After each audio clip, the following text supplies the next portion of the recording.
Hello and welcome to another episode of The Way I See It. In this episode today, I'm doing another interview, this time of Mishael Porembski, whom I just met today during our interview. So remember to click subscribe to my channel, please, and click the notification bell so you'll get notified when a new episode comes out, as I mostly do some interviews, but I mostly do biblical worldview and cultural events and talk about applying a biblical worldview to our life, to everything we do and how we think about life. Thank you so much for watching, and I hope you enjoy this interview.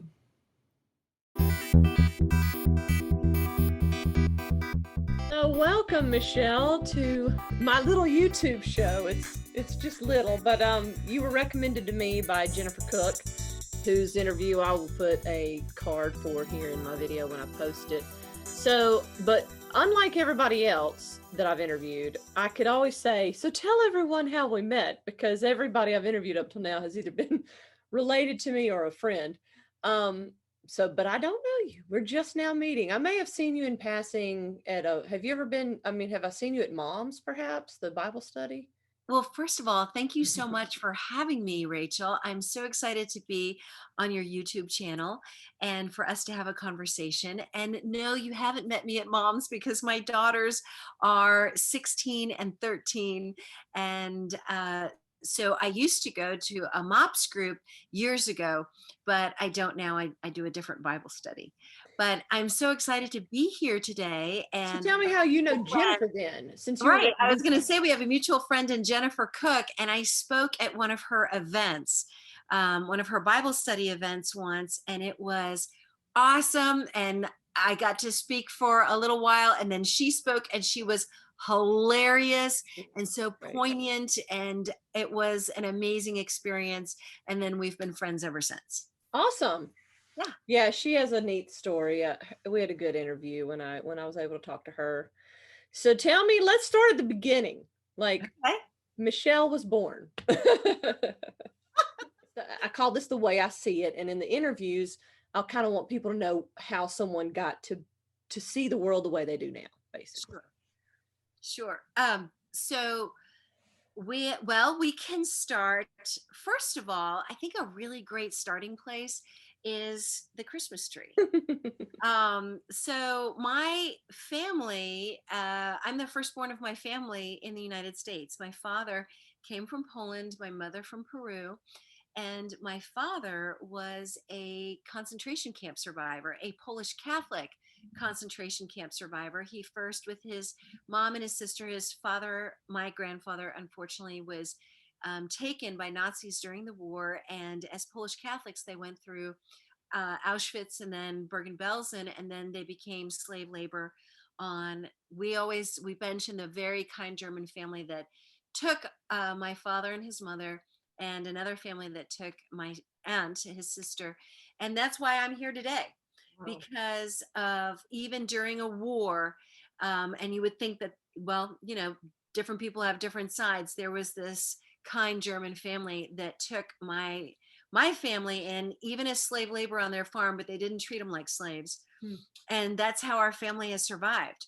Wow. So I have something wonderful to share with you, because there's a reason I put my Christmas tree in the background. And of course, Christmas is less than 10 days away.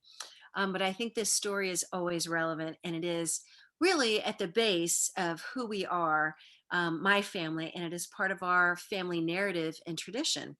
So my aunt, my great aunt, my father's sister, I don't know if you can see this sweet little ornament, this little girl right here. It looks like it's made of tinfoil. Yes, because it is. Wow. And then there's another one. These are our most prized ornaments. Can you see she's wearing a little babushka, a little scarf, and she has little balloons. So we put these at the very top of our tree every year because we talk about what is important to us as our family. What is our legacy? And these wonderful ornaments were made by my Chocha Stefania, my Aunt Stefania, my great aunt, really. And she was a survivor of the Ravensbrück death camp. And when she came back to Poland from Germany, 85% of Warsaw was absolutely decimated. The buildings were hollowed out. The place was horribly destroyed. And she was living there. And the people of Warsaw cleaned the bricks for 15 years every weekend, and they rebuilt their city the way that it was before the war. So during that time, she wanted Christmas ornaments because, of course, during 15 years, Christmas comes around. Mm-hmm. And she made these ornaments at that time from toothpaste tubes and chocolate wrappers, because that's what she had. And we put these on our tree because I tell my daughters, this is who we are. We can take advantage even of trash, mm-hmm. that we always thrive and not just survive. And so that really laid the groundwork. I went back to Poland with my father, and when I was in my 20s, and we did a documentary, which actually won a Southeastern Emmy for Best Documentary, about his experience reconnecting with his family after being a concentration camp survivor, as a Polish Catholic. And of course, we honor the Jewish survivors, absolutely. It's just that the story is complex and vast, and there were certainly Polish Catholic survivors of concentration camps as well, Nazi concentration camps. But from that experience, I just finished reading the Hiding Place back okay. in Fortune Boom. So I was thinking, awesome. Other people who were not Jewish who were also in these camps. Right. So my documentary is called Burning Questions. If you go to my website, widowstrong.com, widowstrong.com, and you go under our curriculum tab, you can actually watch my documentary called Burning Questions, and on Vimeo. So whenever you watch any of our content, the cost to watch it, which I think is under $10 to own it and a couple of bucks to rent it, it supports our Widow Strong programs, which I'll get to in a second. So this documentary, this experience of helping my father navigate loss, because I could always tell that he had some grief that he hadn't resolved, really laid the foundation for me. When was it? He died in 2007, 7 years later, when I became a pregnant, widowed mom. Of my daughter was 7 months in utero, and my other daughter was 2, almost 3. And unfortunately, I lost my husband, who was also my best friend and the father of my children, to suicide. And it was absolutely devastating, shredded what I felt. It shredded my spirit. And I remember after the memorial service, I was sitting in my room, just kind of, in shell shock. My daughter, who's 2 and 9 months old, near my side, and my father's in my room. Other people are in my house, and I have, like a paper plate with food on it, thinking, like, how? And I was just blankly staring out the window. I quietly said to my dad, like, I don't know if I can do this. And what I meant was, I don't know if I can do moving forward. I've got an infant. I was raised to be a businesswoman. I don't know how to parent without the other parent. Like, I don't know. I felt overwhelmed, really devastatingly, despairingly overwhelmed. And I think in that instant, my father knew what I was saying. And like a lion, he didn't yell, but like when your parent drops their voice down, and even when you're in your 40s, which I'm not now, but I was 39 when my husband passed. I was 39. When he dropped his voice down in that authoritative tone that makes you like snap at, like you're 5 again. And he goes, your grandmother went to a concentration camp. You will do this. And I was like, yeah, I guess I will. Like, what are you gonna do? We're raised with these kind of things. Like, we know who we are. It is part of our DNA, our legacy, to thrive, not just survive. And if my grandmother went to a concentration camp and parented her 2 children through Nazi concentration camps, and they were traveling in cattle cars for 3 days with a bucket in the corner as a toilet and standing room only. Certainly me on my Tempur-Pedic bed, even though I was completely shredded emotionally, I had children and it was time to show up. Yeah. And that's what my father was saying. And I just said, okay, daddy. And so, and thank God for my dad and my mom. So in the span, my husband passed away April 2nd, 2007. I gave birth June 12th, 2007. And then my mom passed away in September of 2007. Wow. So in 5 months, my life was completely different. Yeah. And I was depressed. And you And think about like your father saying that your grandmother survived this, you're going to survive this. yeah, It's not just a matter of it's in me because it's in my history, but also like I owe it to their level of sacrifice and endurance to pull myself together and keep going here. yes.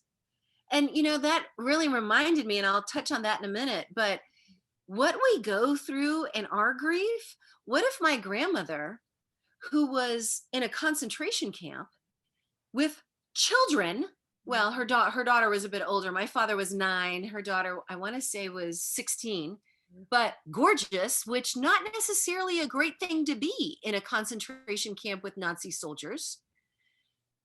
She had to parent through this, and she prayed. She was a praying woman, and she prayed. And look, we're here. We're talking today. Yeah.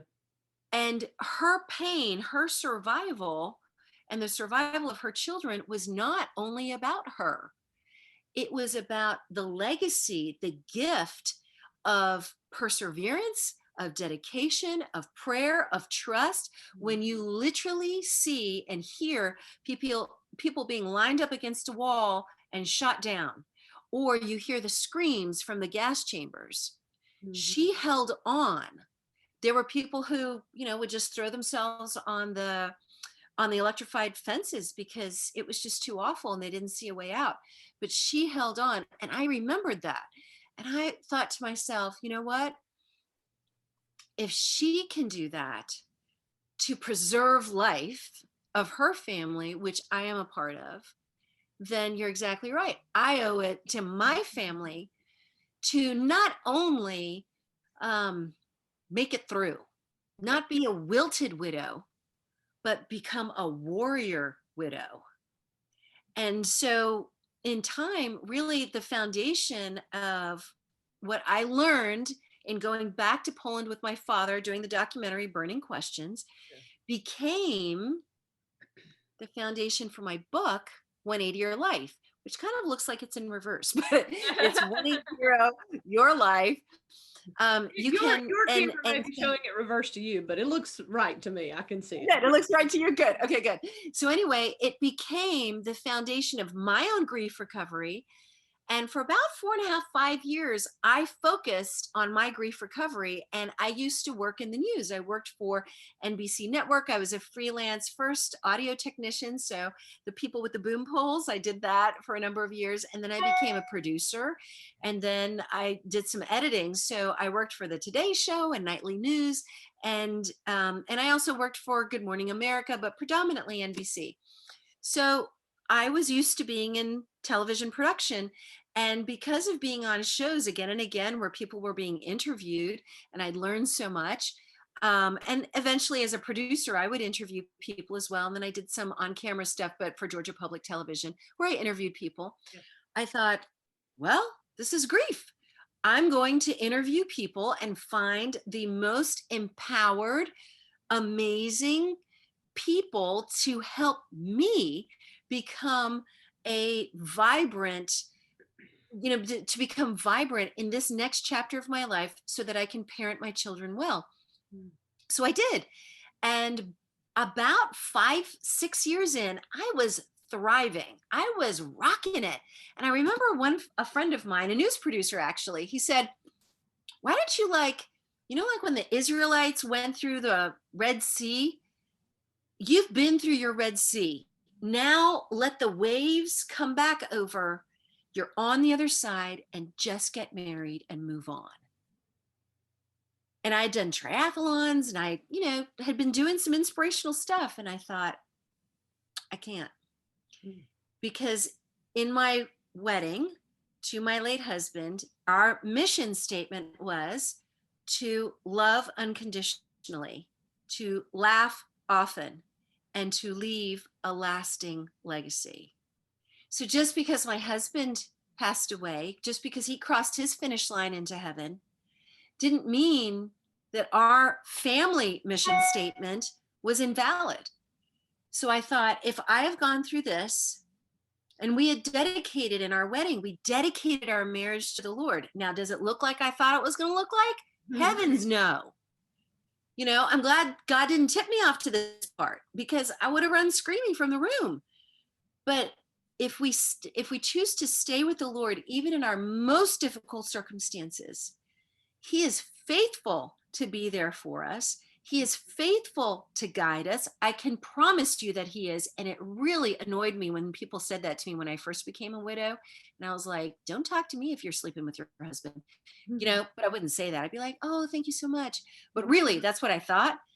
But I am telling you now, and in my 14th year of widowhood, God is faithful and He can be trusted. And so with everything, He can be trusted. Even when it looks horrific, He can be trusted.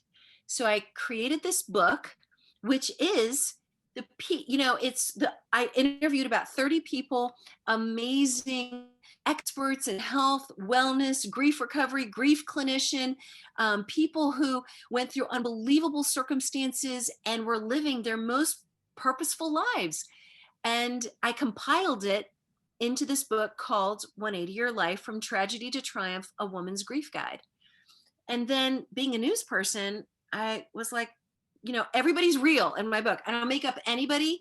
And so when you read a chapter of my book, there is a corresponding video that's about 20 minutes, and you actually meet the real people from the chapter. Cool. So I wanted people to know this is real hope for real grief. It's not just like, oh, I hope you feel better. And I love it when people say I'm praying for you, but oftentimes we don't know what to say. So we like slide them a casserole and say, I'm praying for you. If you want to know PTSD, scientific, clinically proven, biblically based grief empowerment steps, that's what this is. That's what helped me. And just on my late husband's birthday, December 5th, Another Kiss from the Lord, I got to release this on Audible. I read it myself. So if you go to audible.com and you're driving around and you don't have time to read a book, go to Audible, look up 180 Your Life, and I'll read it. I'll read the whole book to you through Audible. We'll hear you on our stereo system. Pardon? We'll hear you on our stereo system. Yeah. Yes. And it really is my way of, just like the people of Warsaw, who took 15 years. It's been 8 years for me. Really, I'm in my 14th year, but of creating this kind of curriculum, 8 years of cleaning the bricks of my broken dreams and repurposing them into a monument of hope, to say, this is what we've been through. Here's the legacy of the Lord's provision and healing in our lives. And you don't have to reinvent the wheel.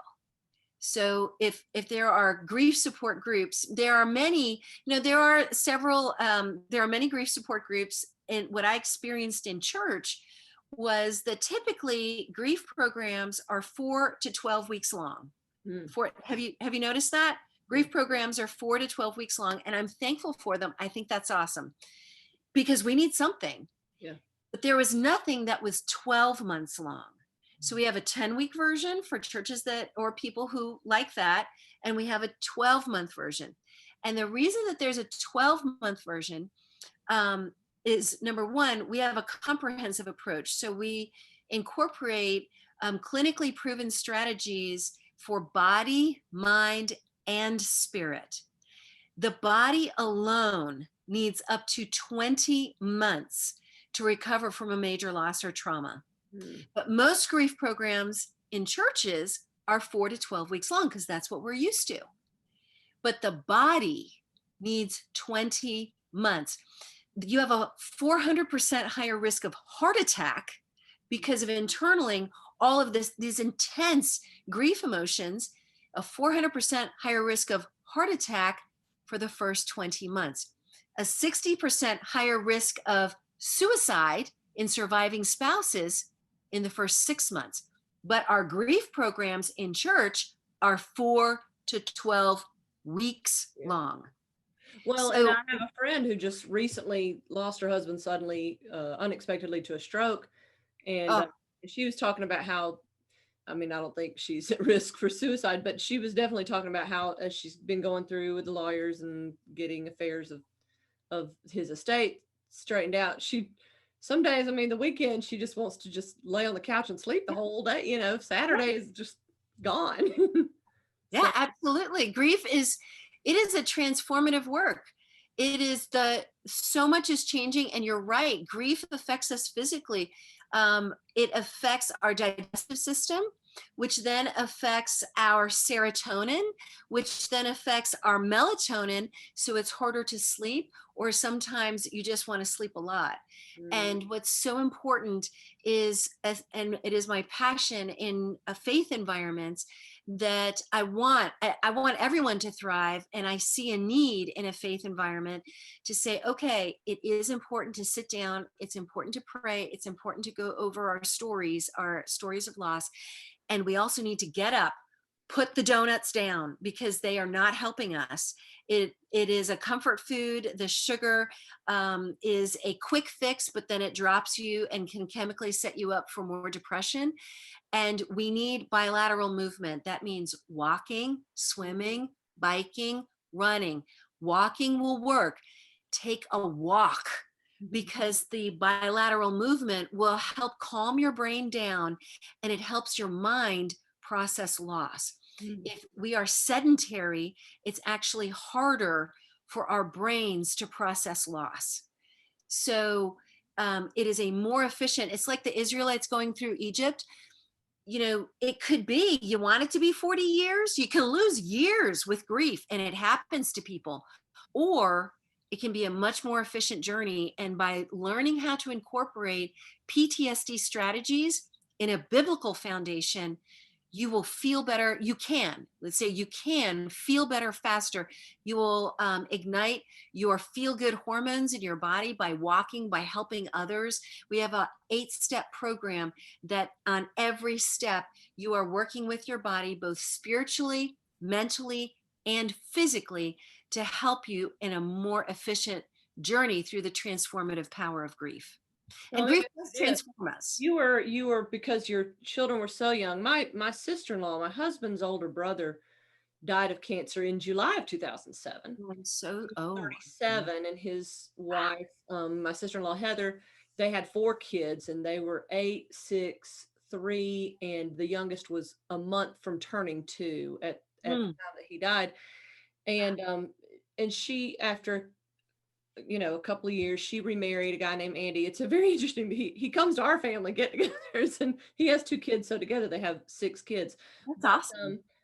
I would be interested to talk to her about how she how I mean, I guess to a certain extent, when your kids are that small, you just get up and go because you have to be there. You have to do it. There's no, I'm Mhm. gonna You're sit hungry. in my shell and curl up and not do anything because my kids They need need to to eat. survive. Yeah. So, but obviously now you have all these steps and all this knowledge, but in those early days, kind of, how did you go about gathering the knowledge, I guess, to make the best of it? I mean, how did you kind of transition from I've just got to make it through today to okay, I feel like I am having a healthy approach to life and I think I'm doing good, I guess.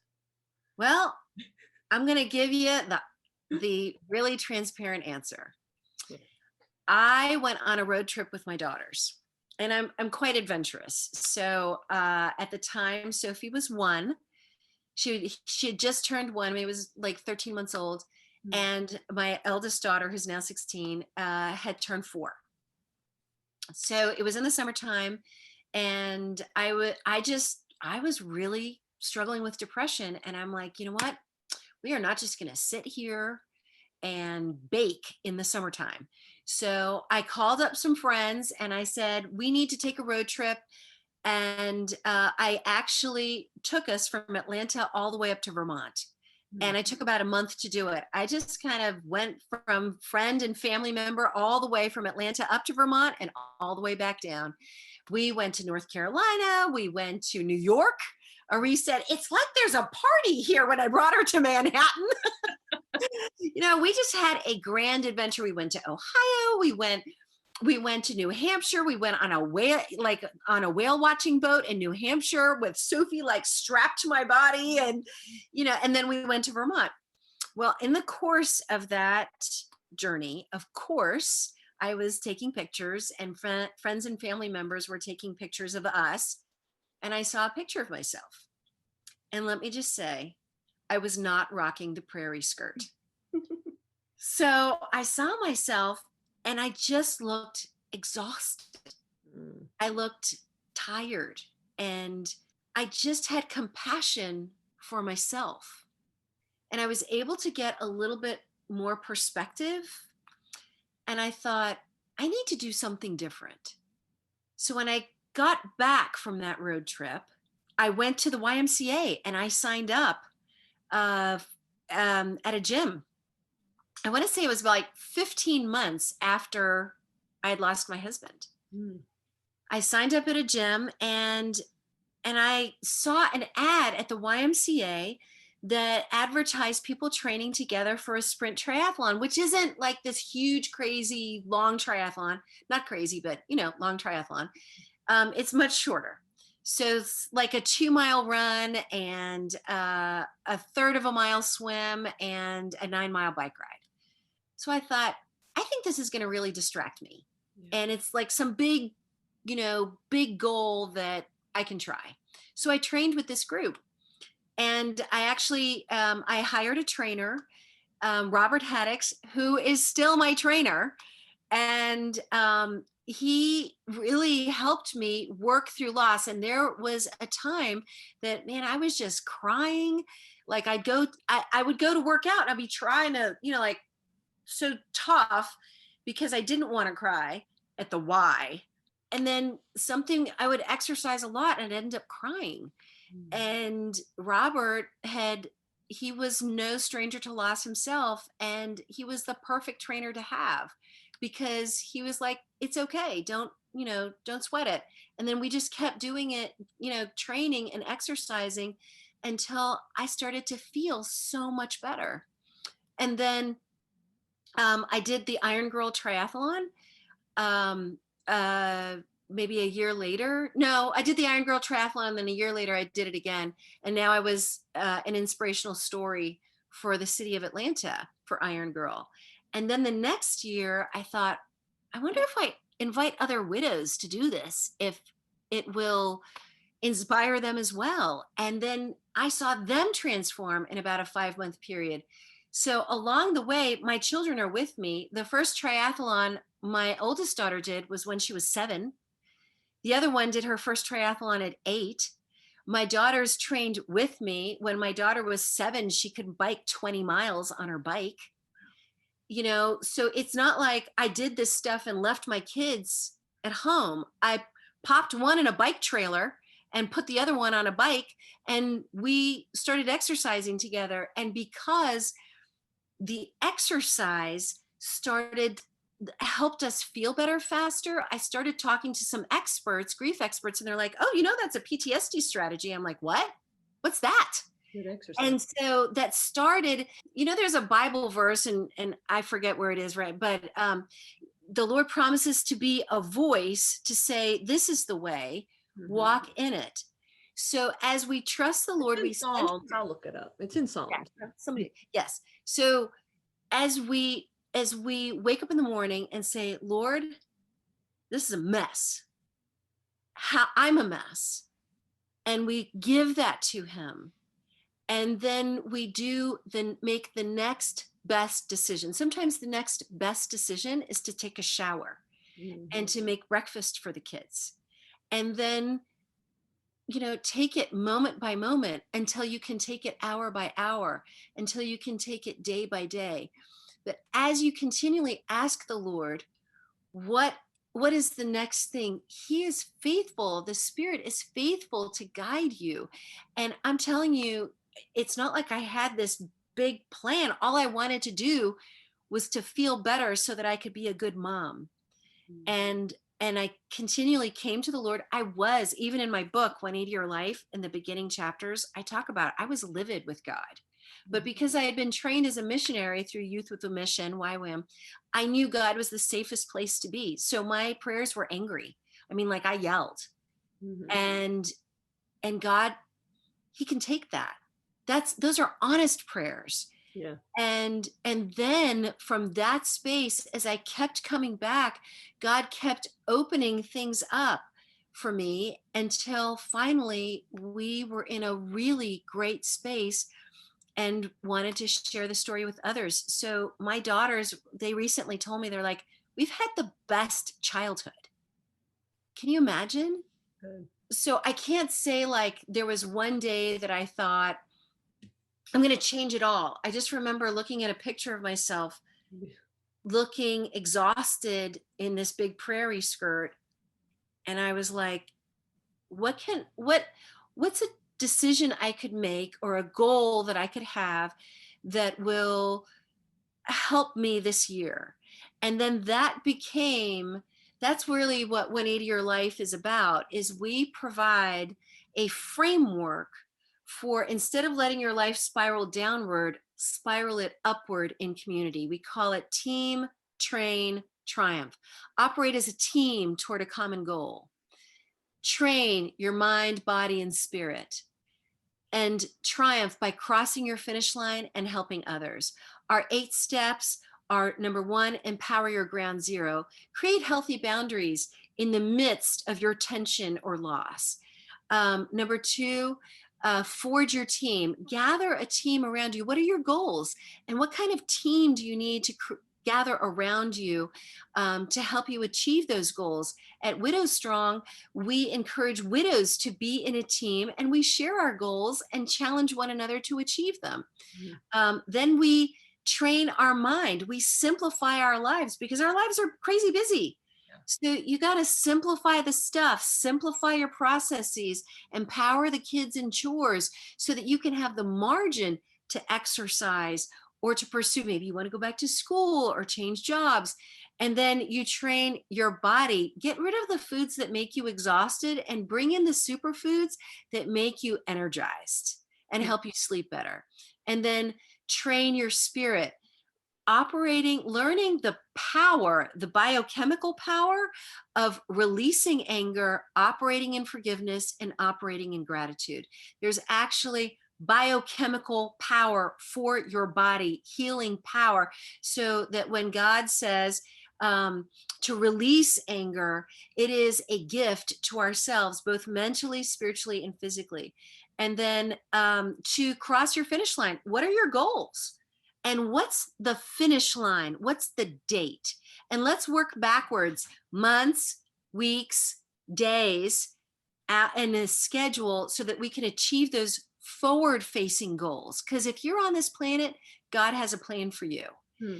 And then live your legacy, which is helping others on your path. When Jesus says it is better to give than to receive, he's not kidding. Our bodies are biochemically wired to have a helper's high. There's an exercise high and there's a helper's high, so that you're releasing good endorphins when you help others, which can help to lift depression and exhaustion. And then lastly, to unveil your triumph. We have a meal after 12 months and we honor our loss, we honor our journey, and then we say, okay, what's my new ground zero?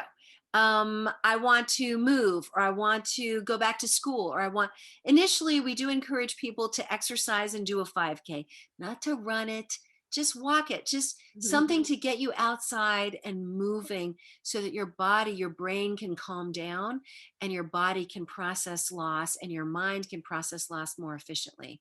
So that's the foundation. It's like a 12-step program, but it's an 8-step program for grief. Mhm. And throughout the entire process, we integrate through experts and amazing inspirational stories of people here in Atlanta, actually.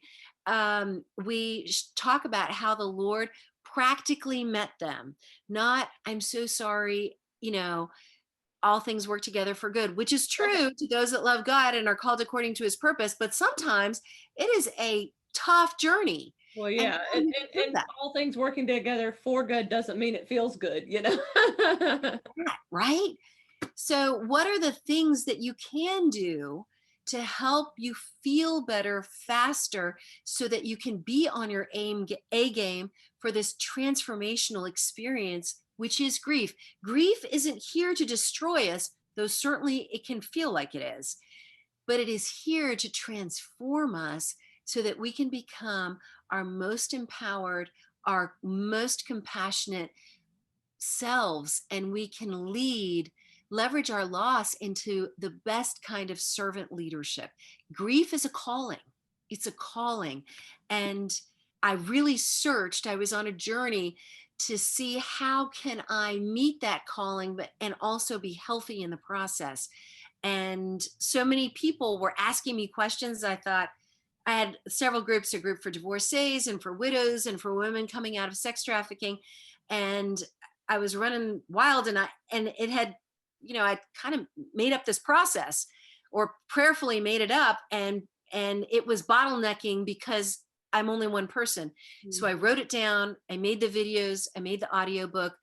You can take the building blocks, the tools, and go create your own monument, go empower your life in your community. That is our gift through loss given to the community. And Um, it's really fun. when some folks they lose a spouse and a few years later, they get remarried, and then some never get remarried. And you said at one point this person compared your loss to going through the Red Sea, and now you should get remarried, and you decided not to. Did you feel like that was a moment of clarity, or did you at some point think I might get remarried in the future, or did you never really think about that? I mean, kind of, how did your brain kind of come to this? No, I thought about that hardcore. Yeah. And I remember the Lord, I was actually going to a really big church in Atlanta, and the Lord called me to a much smaller congregation. Mhm. And I was like, Lord, I don't know if you're noticing this, but I like to think that I'm getting younger as my year laps around the sun advance.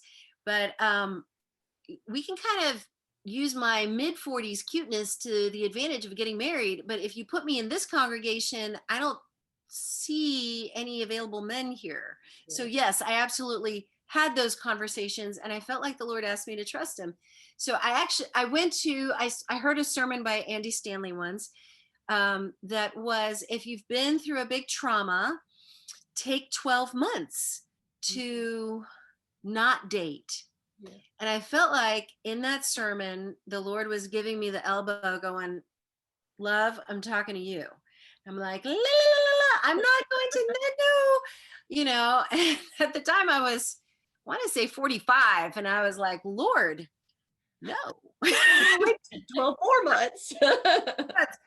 Well, actually, there's something called the mourner's Kaddish, and it is a 12-month grief cycle. And Andy Stanley was talking about taking 12 months if you've gone through major loss to really focus on the Lord. And so we actually use the 12-month cycle here. Thank you, Andy Stanley, for that. We use the 12-month cycle because it was so effective. So I felt like the Lord was going to have me pause on dating for 12 months. Mhm. Um, and I don't know, my relationship with the Lord, he makes me laugh a lot. So I say this kind of tongue in cheek, but the Lord smoked me because I'm in my eighth year. Mhm. And what happened at the end of that 12 months, I had prayed. I felt like the Lord was calling me to ministry. And I was like, and I went to this spiritual revival meeting, and the pastor had said, if anyone feels called to ministry after a week of me going to these daily meeting things, in group here in Cobb County, he's like, come up and we'll pray for you. Well, it's one of those revival camp meetings. It's the Marietta camp meeting, and they've been doing it for 180 years now. So I was there in the daytime, and the majority of the people in that particular group that have morning and night events, they were more seniors, so 70s, 80s. So all of these, I call them the white eagles. They like all came around me at the beginning of this service. I mean, at the end of the service, and like laid hands on me. And I imagine like all these white eagles, you know, with their wings praying over me. And then within 24 hours, my father had a stroke. Mm. And over the course of a couple of months, he had to go to the hospital, of course, but then he had to learn to walk again. And he couldn't live on his own in Florida anymore. Mm. So I sold his house and he moved in with my daughters and I. And his brain was always incredibly sharp. And so he was on a walker, and I'd be doing stuff and he'd walk through and he'd go, I know you want to do something with widows. What are you going to do about your idea to help widows? I'm like, Daddy, I just emptied your house and sold it. I'm going to do nothing. I'm exhausted. And he'd be like, you need to do something with the widows. And he just, and my father was in my home, of course, all the time. And my plan was to move to Costa Rica. I really like Costa Rica, and my firstborn daughter is born there. Mm. So I was like, all right, Dad, we're going to go to Costa Rica. And, you know, we're all together, we're going. And he's like, no, I want you to write a book. I'm like, what do you mean you want me to write a book? He's like, I think that there's a book in you. I want you to write a book. And I said, well, okay, I'll write the book from Costa Rica, but let's go. And he said, nope, I'm going to stay here. You'll have to put me in a home unless you write the book. Well, part of my family is Latina, and I did not respond quietly. I was upset. I'm like, what do you mean? I'm never going to put you in a home. So, and he's like, well, then you're going to have to write the book. So I wrote the book. And my father saw more in me than I saw in myself. Mm. And I wrote the book, and it became 3 books. There's a leadership guide and an individual study guide. And then we made the videos, and then we opened the Widows Center, and my father in the background cheering me the whole way. We had the grand opening of the Widows Center, which is on Lower Roswell Road. Mm-hmm. And my father died 6 weeks later. Mm. He passed away in his sleep in our home. And he really was my coach. You know, he was my coach and coached me into a completely, I was a news producer, and he coached me into a completely different realm. And I really think it started with me saying yes to the Lord. My father would not have moved from Florida to Atlanta. I'd asked him for years without him having to, because he liked his independence. You know, he liked to go to the beach. And I remember him living in our house, and he's like, I don't know why I waited so long. I should have moved in with you years ago, because this is fun. We had a great time. So that was 3 years ago. My father passed away 2 days before Thanksgiving, 3 years ago. Mm-hmm. And now, just yesterday, I'm the widowed expert, or the widowed expert. I can't believe that's a thing. But on this show called Rebuild and Restore, it's a new reality-based program that's kind of like Chip and Joanna Gaines' Fixer Upper, but they only serve widowed families. Mm. So I get the honor of being able to use 180 Your Life principles in the show. They are doing an amazing makeover on a widow's home. But we also talk about grief empowerment steps, so that we're not only empowering other widowed families, but we're also educating the community at large through the streaming platform PureFlix, which is like Netflix, but very family friendly and faith-based. And we are sharing grief empowerment steps that work for the community, because, you know, casseroles only last for so long, but if you have the tools to truly walk alongside a widow or someone going through loss can be the passing of a loved one, the loss of a job, the loss of housing, moving, a lot of things, empty nesting. These principles, widows don't have the corner on the market on grief. Mm. They're grief empowerment principles. So that's what I have here, and that's what we share on the show coming up on PureFlix, which will be coming out, I think, in the spring, on PureFlix, Rebuild and Restore. And I'm so excited to be a part of it and share 180 Your Life principles in that show and with the widowed families on that show. Well, good. I was wondering, I was about to ask what channel that show was going to come on, but PureFlix, thank you. Yes. Well, before we wrap up, is there anything else you wanted to share, or any sort of message? All of the things you've mentioned, we'll email, and I'll get you to send me links and websites so I can make sure they're in the description below when this goes up on YouTube.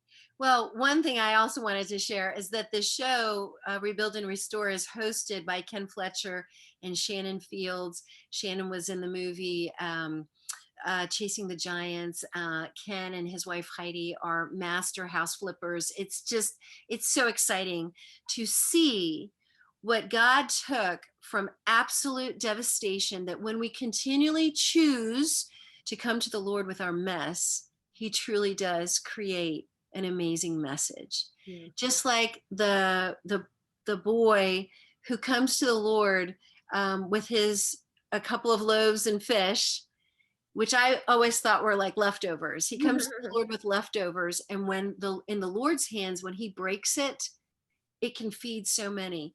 Mm-hmm. I think that oftentimes we take our loss and we want to tuck it away and look as normal as possible, when in fact, our loss is so empowering to others when we have shepherded it well. When the Lord has helped to heal our hearts, has healed our hearts. And in Deuteronomy, God says, I put before you life and death, a blessing and a curse. Choose life. So that's our part. As we continually choose God in the most difficult of circumstances, and certainly with a pandemic, with COVID-19, with loss of life, with loss of jobs, with loss of businesses, there is so much that feels uncertain. Let's continue to choose life with the Lord. Have your quiet time. Pray, plan, and pace yourself. Especially now through the holidays, take time to plan these days that can be charged with missing someone, with loss, and craft a plan. Help other people. Helping others always, well, in my opinion, helps to lift the spirits and help your body feel better faster. And then pace yourself. Don't rush, but give yourself time to breathe. Give yourself time to catch your breath. Listen to the Lord, and then move forward in his spirit. Just because things seem uncertain doesn't mean that God doesn't have a plan. He does. And it is our blessing and our choice to continue coming to him to get that plan. Like if you have a GPS in your car or on your phone, you can choose to turn it off and try to get to wherever you need to go without it. Choose to turn it on and see what the Lord does. I am astounded with what he's doing with our very difficult point of loss, and now how he's using it in beautiful ways. And I know that that is not just exclusive to me, that that's just an example of what the Lord can do. Excellent. Thank you so much for coming on. Thank you for having me. If you'd like to learn more or look at our books, videos, Audible, you can go to our website, widowstrong, widowstrong.com. Our other website, 180yourlife.com, they both go to the same website because the sale of our curriculum to churches and grief groups and individuals directly supports our nonprofit that offers free programs to widows and their children. All right, thank you. Thank you for having me. I'm so excited to be here.